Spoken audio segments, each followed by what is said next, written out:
আজকে আমরা সরাসরি রাসূলুল্লাহ সাল্লাল্লাহু আলাইহি ওয়াসাল্লামের কাছ থেকে রাগ নিয়ন্ত্রণের কৌশল শিখব।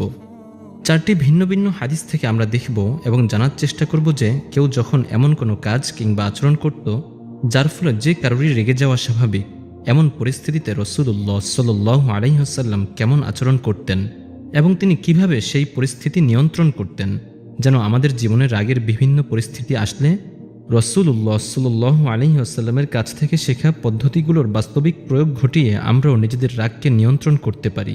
প্রথম হাদিসটি শুরু করা যাক সাহাবী আনাস রাদিয়াল্লাহু তাআলা আনহুর ঘটনা দিয়ে। আনাস রাদিয়াল্লাহু তাআলা আনহুর মা তাকে খুব ছোট বয়সেই রাসূলুল্লাহ সাল্লাল্লাহু আলাইহি ওয়াসাল্লামের খিদমত করার জন্য সমর্পণ করেছিলেন। তেমনই এক সময়ের ঘটনা। আনাস রাদিয়াল্লাহু তাআলা আনহু তখন ৭ কিংবা ৮ বছরের ছোট্ট একটি বালক। রাসূলুল্লাহ সাল্লাল্লাহু আলাইহি ওয়াসাল্লামের ছোটখাটো কাজগুলো তিনি করে দিতেন, তবে যতটা না কাজ করতেন তার চেয়ে দুষ্টুমি করতেন ঢের বেশি। একদিন রাসূলুল্লাহ সাল্লাল্লাহু আলাইহি ওয়াসাল্লাম আনাস রাদিয়াল্লাহু তাআলা আনহুকে একটি কাজে বাইরে পাঠালেন। যাওয়ার পথে আনাস রাদিয়াল্লাহু তাআলা আনহু দেখলেন কিছু ছেলে একসাথে খেলা করছে। তাদেরকে দেখে ছোট্ট আনাস রাদিয়াল্লাহু তাআলা আনহু ও রাসূলুল্লাহ সাল্লাল্লাহু আলাইহি ওয়াসাল্লামের দেয়া কাজের কথা বেমালুম ভুলে গিয়ে খেলায় মজে গেলেন। খেলার ঘরে যে কতটা সময় কেটে গেছে সেই ব্যাপারে আনাস রাদিয়াল্লাহু তাআলা আনহুর কোনো খেয়ালই নেই। তিনি মনের খুশিতে খেলায় মগ্ন। এমন সময় হঠাৎ করে তিনি খেয়াল করলেন বিশাল সাইজের কোনো এক খেলোয়াড় পেছন থেকে তার ঘাড় চেপে ধরেছে। ছোট্ট আনাস রাদিয়াল্লাহু তাআলা আনহু সেই খেলোয়াড়কে দেখার উদ্দেশ্যে মাথা ঘুরালেন, কিন্তু এ কি? এই যে স্বয়ং রাসূলুল্লাহ সাল্লাল্লাহু আলাইহি ওয়াসাল্লাম এক মুখ হাসি নিয়ে উপস্থিত।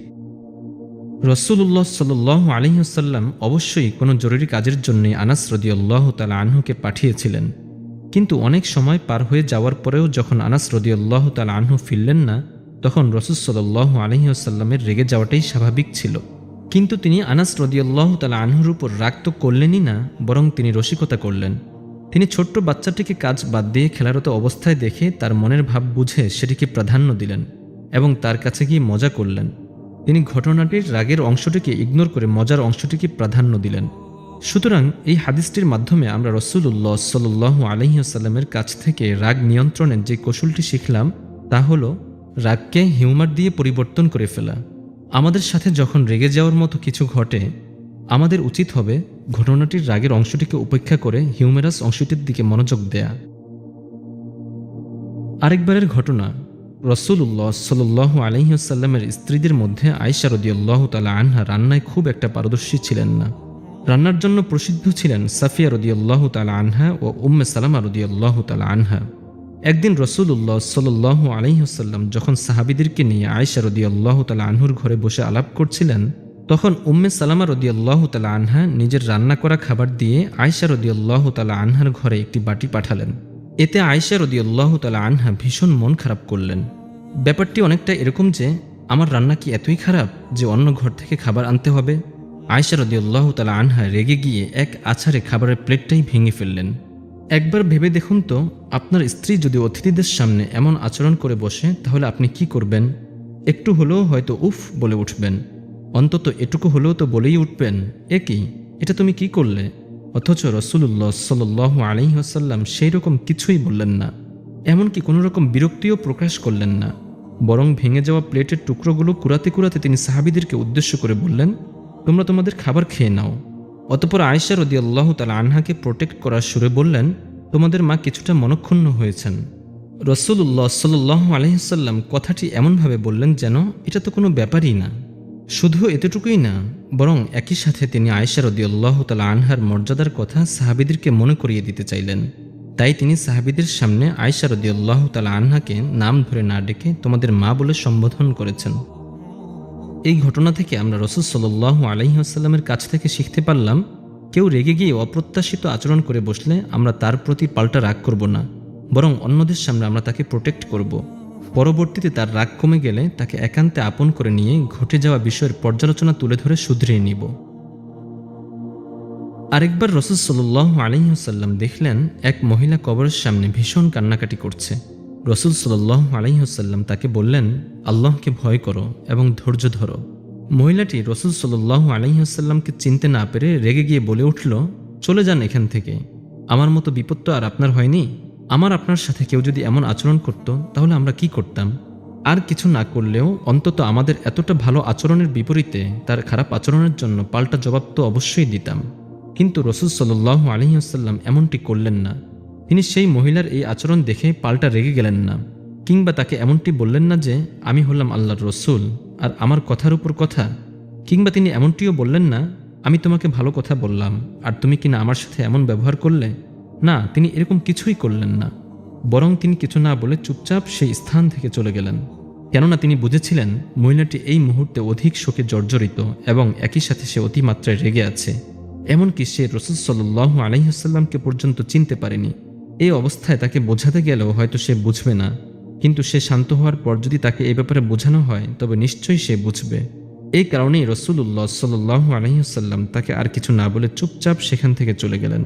আমরাও কখনো এরকম রেগে থাকা ব্যক্তিকে বোঝাতে কিংবা উপদেশ দিতে যাব না, কেননা একে তো সে বুঝতে চাইবে না, উল্টো সে নিজের উপর নিয়ন্ত্রণ হারিয়ে এমন আচরণ করে বসবে কিংবা এমন কথা বলে ফেলবে যা দেখে আমরাও রেগে গিয়ে তর্কে জড়িয়ে পড়তে পারি। সুতরাং এমন পরিস্থিতিতে আমরা রাসূলুল্লাহ সাল্লাল্লাহু আলাইহি ওয়াসাল্লামের কাছ থেকে পাওয়া শিক্ষাটি প্রয়োগ করব এবং সেই রেগে থাকা ব্যক্তির রাগ কমার এবং তাকে শান্ত হওয়ার সময় দেব। যে কোনো পরিস্থিতিতে যে কোনো অবস্থায় রাগ নিয়ন্ত্রণ করার জন্য প্রিয় নবী সাল্লাল্লাহু আলাইহি ওয়াসাল্লামের একটি হাদিসই যথেষ্ট। তিনি বলেছেন, যে ব্যক্তি তর্ক করা ছেড়ে দিবে সে যদি ভুলের পক্ষেও হয় তবুও সে জান্নাতের প্রান্তে একটি বাড়ি পাবে, আর যে ব্যক্তি সঠিক হওয়া সত্ত্বেও তর্ক ছেড়ে দিবে সে জান্নাতের মাঝখানে একটি বাড়ি পাবে, আর যে ব্যক্তি নিজের চরিত্রের উন্নয়ন করবে সে জান্নাতের সর্বোচ্চ স্থানে বাড়ি পাবে। আমরা নিজেরাই ভেবে দেখি কী লাভ আরেকজনের সাথে তর্কাতর্কি করে, রাগারাগি করে, নিজেদের মন মেজাজ খারাপ করে, যুক্তির উপর যুক্তি তৈরি করে শুধু এটাই প্রমাণ করায় যে আমি সঠিক তুমি ভুল। এর মাধ্যমে না নিজের মনে শান্তি পাওয়া যায় আর না অন্যের মন জয় করা যায়। তার চেয়ে বরং চুপ থেকে অন্যের ভুল উপেক্ষা করার মাধ্যমে জান্নাতে নিজের জন্য একটি বাড়ি নির্মাণ করা কি বুদ্ধিমানের কাজ নয়? এই হাদিসটিতে রাসূলুল্লাহ সাল্লাল্লাহু আলাইহি ওয়াসাল্লাম আমাদেরকে শেখাচ্ছেন রাগ করার মতো কারণ থাকা সত্ত্বেও তা ছেড়ে দিতে এবং একমাত্র আল্লাহ সুবহানাহু ওয়া তাআলার কাছে এই ব্যাপারে প্রতিদানের আশা রাখতে। এক মুহূর্তের রাগ সারা জীবনের কান্নার কারণ হয়ে যেতে পারে।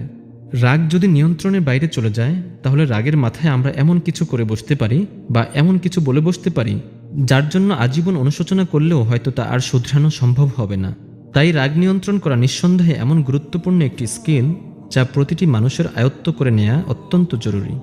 সূরা আলে ইমরানে আল্লাহ সুবহানাহু ওয়া তাআলা যেসব বান্দাদেরকে ভালোবাসেন তাদের বৈশিষ্ট্য হিসেবে রাগ নিয়ন্ত্রণের বিষয়টিকে উল্লেখ করেছেন। ইসলামে ব্যক্তিগত কারণে রাগ করার অনুমতি নেই। নবীজি সাল্লাল্লাহু আলাইহি ওয়াসাল্লাম বলেন, তোমরা একে অপরের প্রতি বিদ্বেষ পোষণ করো না, একে অপরের প্রতি হিংসা পরায়ণ হও না, একে অপরের প্রতি শত্রুভাবাপন্ন হও না এবং একে অপরের সাথে সম্পর্ক ছিন্ন করো না। তোমরা আল্লাহর বান্দা, তোমরা ভাই ভাই হয়ে যাও। কোনো মুসলিমের জন্য এটি বৈধ নয় যে সে তার অপর মুসলিম ভাইয়ের সাথে 3 দিনের বেশি কথা বলা বন্ধ রাখবে। এই বিধানটি ব্যক্তিগত কারণে রাগ করার ব্যাপারে, কিন্তু যেসব কারণে আল্লাহ সুবহানাহু ওয়া তাআলা ও তার রাসূল সাল্লাল্লাহু আলাইহি ওয়াসাল্লাম রাগ করেছেন সেসব ব্যাপারে অবশ্যই রাগ করতে হবে এবং শরীয়তের পন্থা মেনে যথাযথ পদক্ষেপ নিতে হবে। অর্থাৎ কেউ যদি আল্লাহ সুবহানাহু ওয়া তাআলা ও তার রাসূল সাল্লাল্লাহু আলাইহি ওয়াসাল্লামের অবাধ্য হয়, তাদের অমান্য করে ও শিরকে লিপ্ত হয়, সালাত ত্যাগ করে কিংবা শরীয়তের অন্যান্য বিধান লঙ্ঘন করে, তবে তার ব্যাপারে রাগ করা পুরোপুরি বৈধ, কিন্তু এর আগের বহিঃপ্রকাশও হতে হবে নিয়ন্ত্রিত ও শরীয়ত সম্মত। আমরা রাসূলুল্লাহ সাল্লাল্লাহু আলাইহি ওয়াসাল্লামের কাছ থেকে ব্যক্তিগত কোনো কারণে আসা রাগ নিয়ন্ত্রণ করার যে পদ্ধতিগুলো শিখলাম তা নিজেদের জীবনে বাস্তবায়ন করার সর্বোচ্চ চেষ্টা করে যাব ইনশাআল্লাহ, যেন আমরাও সেই সৌভাগ্যবান বান্দাদের অন্তর্ভুক্ত হয়ে যেতে পারি যাদেরকে আল্লাহ সুবহানাহু ওয়া তাআলা ভালোবাসেন।